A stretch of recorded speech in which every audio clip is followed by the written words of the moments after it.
एक बार फिर स्वागत है आप लोगों का आपके अपने YouTube चैनल पर। और आज हम सीखने जा रहे हैं जर्नल में लेखा करने के नियम और इसके साथ साथ लेखांकन कार्य को कितने भागों में विभक्त किया गया है, यानी लेखांकन के कार्य का विभाजन। पूरा सब कुछ समझ में आएगा, बड़ी आसानी से समझ में आएगा, लेकिन वीडियो को शुरू से लास्ट देखेंगे तब। तो वीडियो को शुरू से लास्ट तक देखिए और बने रहिए मेरे साथ में। और अगर चैनल पर नए हैं तो चैनल को सब्सक्राइब करके बेल आइकन को टच कर लें, जिससे आने वाली सारी वीडियोज़ की नोटिफिकेशन आप तक पहुंच सके। वीडियो को लाइक करें, कमेंट करें और शेयर करें। तो बने रहिए मेरे साथ। तो देर ना करते हुए शुरू करते हैं।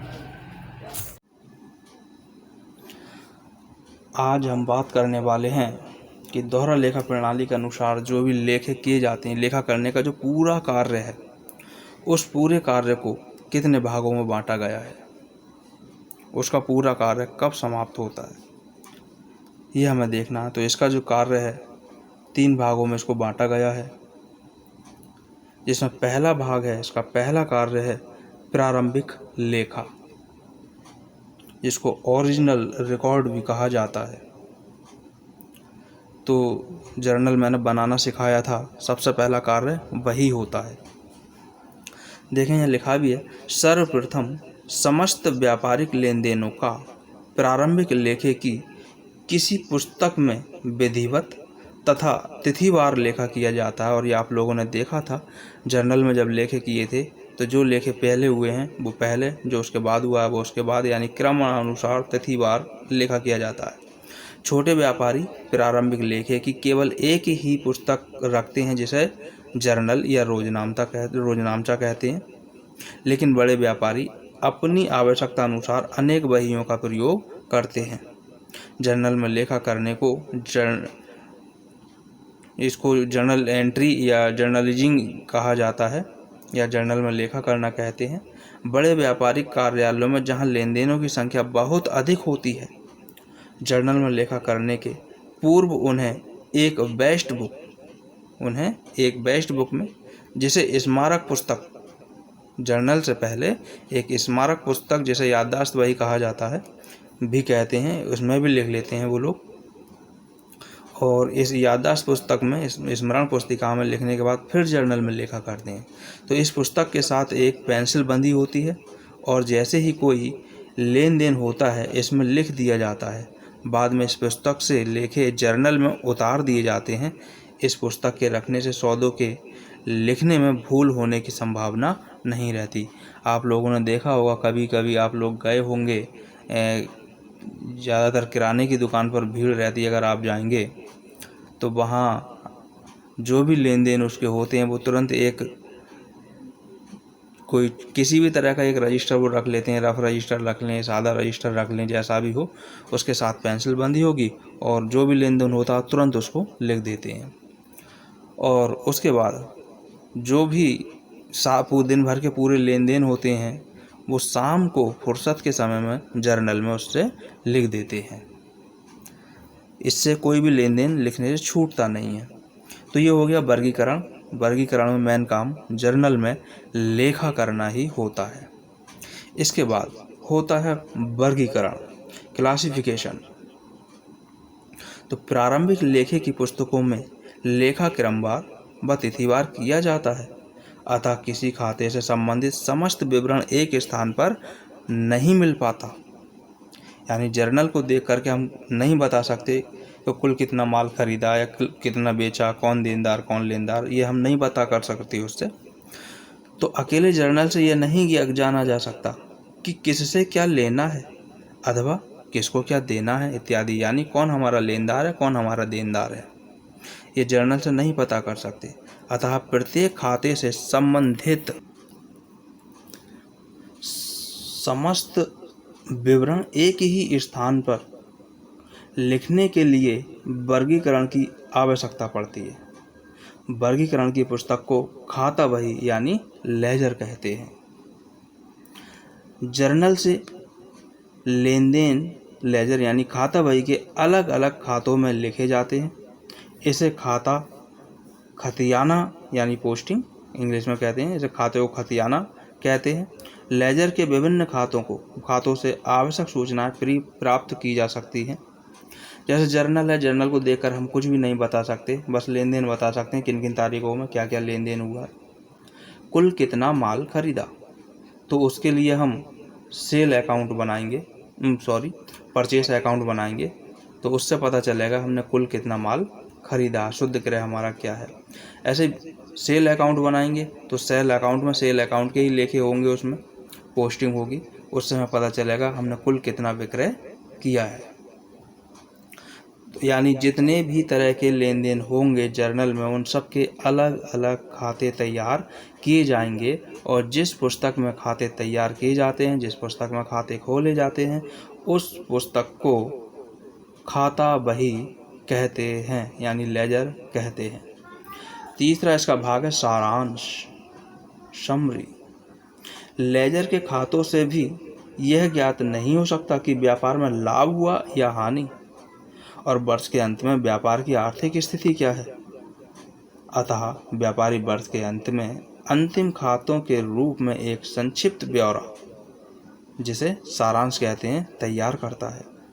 लाभ अथवा हानि ज्ञात करने के लिए व्यापार खाता तथा लाभ हानि खाता बनाया जाता है, और आर्थिक स्थिति ज्ञात करने के लिए आर्थिक चिट्ठा बनाया जाता है। इन्हें ही अंतिम खाते कहते हैं। ये 3 भागों में पूरा काम होता है: प्रारंभिक लेखा, वर्गीकरण और सारांश।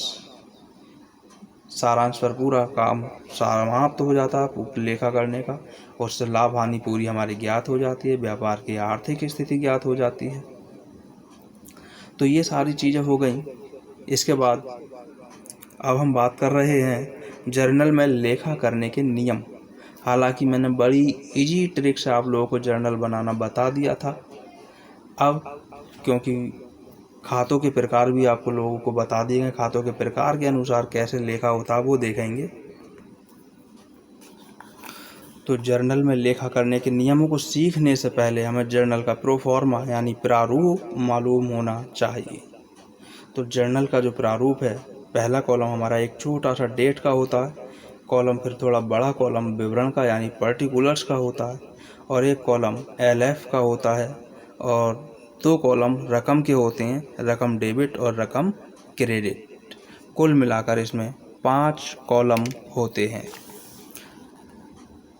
जो लोग मेरी पिछली वीडियोज़ को देख चुके हैं, जर्नल की एंट्रीज़ को देख चुके हैं, वो अच्छे से इसको समझ गए होंगे जर्नल के प्रोफॉर्मा को। तो इसमें कैसे करके लेखे किए जाते हैं उनकी अब हम बात करते हैं। तो इसको अच्छे से समझ लें प्रारूप को, फिर बात ये अभी कर रहे हैं हम जर्नल में लेखा करने के नियम। तो जर्नल में लेखा करने के नियम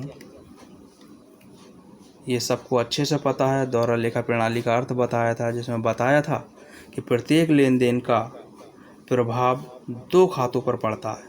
एक खाता डेबिट किया जाता है तो दूसरा खाता क्रेडिट किया जाता है। अब यहाँ प्रश्न उठता है कि किस खाते को डेबिट किया जाए तथा किस खाते को क्रेडिट किया जाए।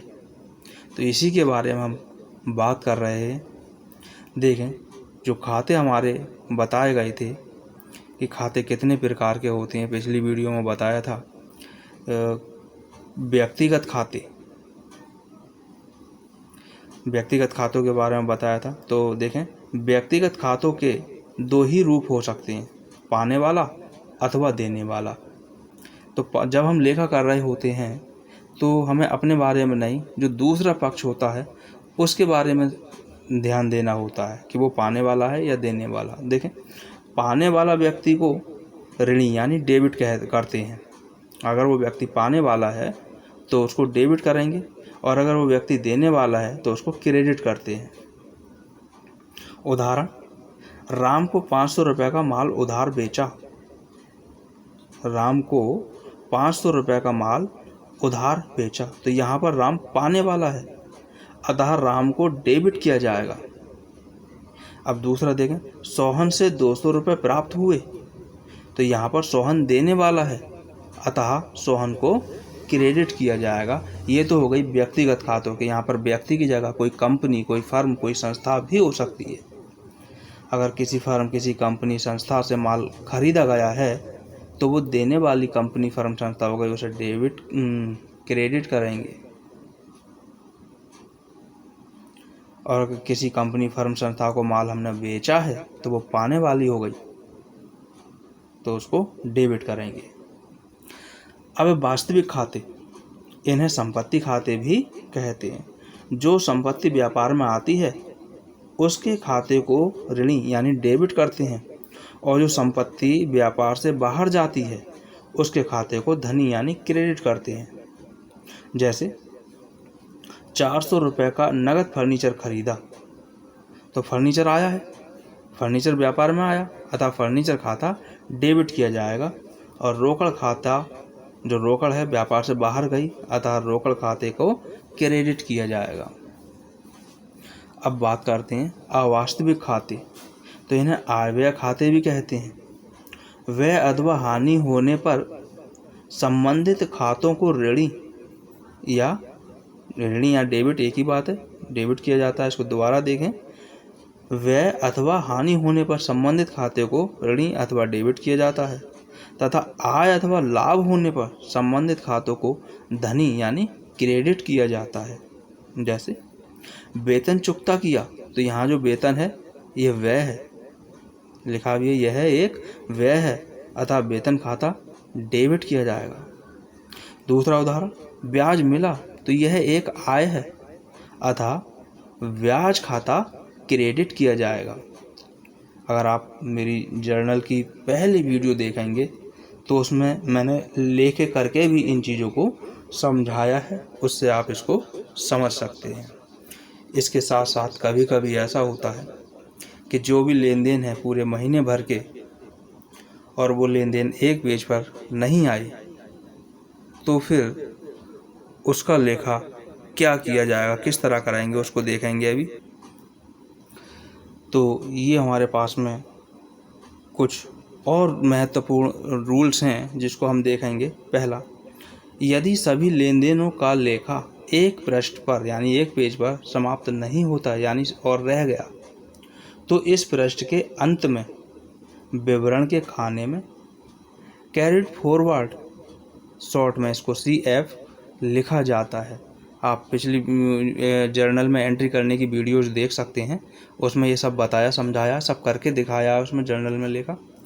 तो CF लिखा जाता है और उसके सामने DR और CR की रकमों का योग लगा दिया जाता है। फिर दूसरे पृष्ठ यानी अगले पृष्ठ पर लेखा करने से पूर्व विवरण के खाने में ब्राउट फॉरवर्ड, शॉर्ट में उसको BF लिखा जाता है, और इसके सामने डेबिट और क्रेडिट की रकमों के खानों में पिछले पेज का जो शेष होता है, जो योग होता है, उस योग को लिखा जाता है। यानी जो हमने CF के सामने लिखा था वो रकम ला करके अगले पृष्ठ पर BF के आगे लिख दिया जाता है। इसी प्रकार प्रत्येक पृष्ठ का योग अगले पृष्ठ पर ले जाया जाता है, और अंत में विवरण के खाने में ग्रांड टोटल लिखकर डेबिट और क्रेडिट की रकमों का कुल योग लगा दिया जाता है। तो ये सब समझाया जा चुका है, जर्नल में एंट्री करने की वीडियो जो आप देख सकते हैं। दूसरा, क्रय और विक्रय के सौदों में कभी कभी विद्यार्थियों को ये निश्चित करने में कठिनाई आती है कि अमुक सौदा नगद का है अथवा उधार का। जैसे गोविंद को माल बेचा, यह उधार विक्रय का सौदा है, क्योंकि नगद विक्रय करने पर क्रेता का नाम देने की कोई आवश्यकता नहीं होती। अगर माल नगद खरीदा या बेचा गया है तो किसने खरीदा, किसको बेचा, इससे कोई फर्क नहीं पड़ता, नाम नहीं लिखा जाता। इसी प्रकार नारायण से माल खरीदा, यह उधार क्रय का सौदा है, लेकिन यदि यह लिखा जाए कि मेहताब राव को नगद माल बेचा, तो यह नगद विक्रय माना जाएगा और इसका लेखा नगद विक्रय की भांति होगा। इसमें इस व्यक्ति का नाम, मेहताब राव का नाम नहीं लिखा जाएगा। तीसरा है, व्ययों का भुगतान करने पर यदि पाने वाले का नाम साथ में दे दिया जाता है तो विद्यार्थी भ्रम में पड़ जाते हैं और कभी कभी गलत लेखा कर जाते हैं। जैसे मोहन को वेतन दिया, विद्यार्थियों को यह स्पष्ट समझ लेना चाहिए कि इस लेन देन का मोहन के खाते से कोई संबंध नहीं है, क्योंकि यह वेतन उपार्जित कर रहा है, अतः वेतन खाता ही डेबिट किया जाएगा, मोहन का खाते से कोई मतलब नहीं होगा। इसके बाद मिश्रित जर्नल लेखा, कंपाउंड जर्नल एंट्री, ये भी मैं जर्नल में करके दिखा चुका हूँ। पिछली वीडियो को आप प्ले लिस्ट में जा कर के देखें, सब समझ में आ जाएगा। जब किसी जर्नल लेखे में एक से अधिक खाते डेबिट अथवा क्रेडिट किए जाते हैं तो ऐसे लेखे को मिश्रित लेखा कहते हैं। ऐसे लेखे में उन सौदों के लिए ही किए जाते हैं जो एक ही तिथि को होते हैं तथा जिनका एक पक्ष अथवा रूप समान होता है। जैसे 31 जनवरी को वेतन, किराया तथा कमीशन दिया। इसके लिए 3 अलग अलग लेखे करने के स्थान पर एक ही लेखा कर लिया जाएगा, क्योंकि प्रत्येक में रोकड़ खाता समान है। इस लेन देन का मिश्रित लेखा इस तरह से हो जाएगा: salaries account, rent account, commission account. इन सभी चीज़ों में कैश गई थी तो कैश इन सब का एक सा था, इसलिए टू कैश अकाउंट, और जो भी रुपए इनके होंगे वो जोड़ करके कैश अकाउंट में लिख दिए जाएंगे। इस तरह से इनका ये लेखा हो जाएगा। तो इसको देखें, समझें और पिछली वीडियोज़ को ज़रूर प्ले लिस्ट में जा कर के देख लें। सब चीज़ आसानी से समझ में आ जाएगी। धन्यवाद।